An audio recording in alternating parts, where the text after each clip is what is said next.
আসসালামু আলাইকুম ওয়া রাহমাতুল্লাহি ওয়া বারাকাতুহু। প্রিয় দর্শক শ্রোতা, আশা করি মহান আল্লাহর রহমতে সবাই ভালো আছেন, সুস্থ আছেন এবং নিরাপদে আছেন। প্রিয় দর্শক শ্রোতা,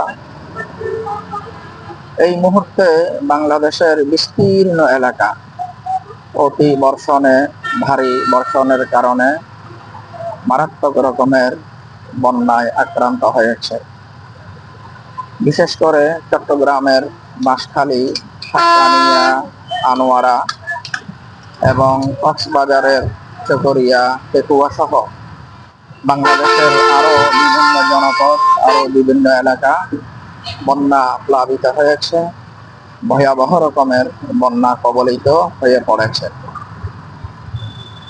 সরকারি তথ্য অনুযায়ী এ পর্যন্ত এই মারাত্মক বন্যায় প্রায় 60 জনের মতো মানুষ মৃত্যুবরণ করেছেন, শাহাদাত বরণ করেছেন এবং প্রায় 1.5 লক্ষেরও বেশি ফ্যামিলি তারা আর্থিকভাবে মারাত্মক রকমের ক্ষতিগ্রস্ত হয়েছেন।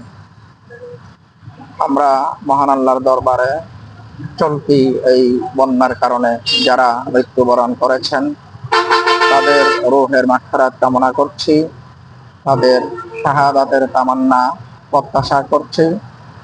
আল্লাহ রাব্বুল আলামিন তাদেরকে জান্নাতবাসী করুন এবং যারা আহত হয়েছেন তাদের আশু রোগ মুক্তি কামনা করছি। প্রিয় দর্শক শ্রোতা,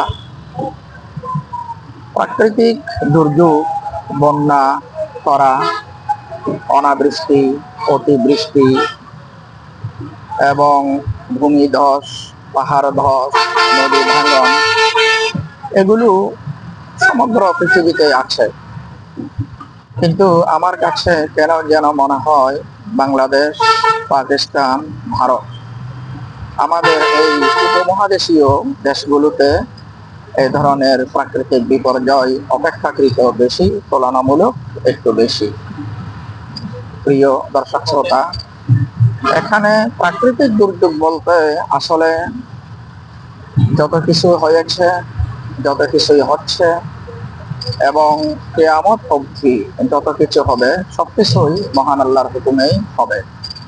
আল্লাহ পাকের হুকুম ছাড়া গাছের একটি পাতাও নড়ে না, একটি ধূলিকণাও উড়ে না। প্রাকৃতিক দুর্যোগ বলতে আমাদের চারপাশে, আমাদের ডানে বামে, সামনে পেছনে, দেশে বিদেশে, এক কথায়